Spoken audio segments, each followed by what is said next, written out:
Science club తరఫు నుంచి November 8th class students animal cell plant cell prepare చేశారు. కొన్ని ఇంగ్రీడియంట్స్ వాడుతూ వాటిని ఉపయోగించి తయారు చేయడం జరిగింది. మరి వీటికి ఏంటి వాడారు? ఎం జస్వంత్ యానిమల్ ప్లాంట్ తయారు చేశాడు. సమీరా అండ్ టీమ్ ఈ ప్లాంట్ సెల్ తయారు చేయడం జరిగింది. ఇందులో కొన్ని ఇంగ్రీడియంట్స్ వాడారు. ఏం వాడారు? ఇక శనగ పలుకులు వాడారు. కొన్ని డాల్స్ వాడారు. ఇక్కడ ఈ దాల్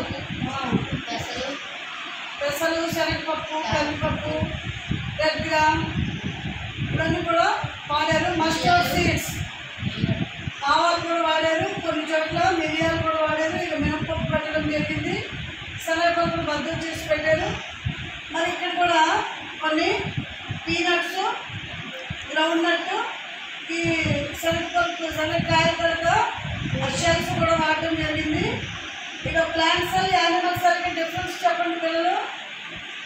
యానిమల్ సెల్కి సెల్ వాల్ ఉందండి. ఇక్కడ మళ్ళీ పైన సెల్ వాల్ లేదు.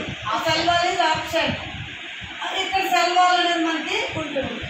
అలాగే ఇందులో ప్లాస్టిక్స్ అనేది ఆప్షన్, ఇక్కడ ప్లాస్టిక్స్ ఆర్ ప్రెజెంట్. మరి సెంటర్లో పెద్దగా కనిపిస్తున్న భాగం ఏంటంటే ఇది control of the cell. Cell అందరికీ ఇదే ముఖ్యమైన భాగం. ఈ మిగతా పార్ట్స్ అన్ని కూడా సెల్ ఆర్గానల్స్ అంటాం. సెల్ ఆర్గానల్స్లో ఏముంటాయి? మైటోకాండ్రియా,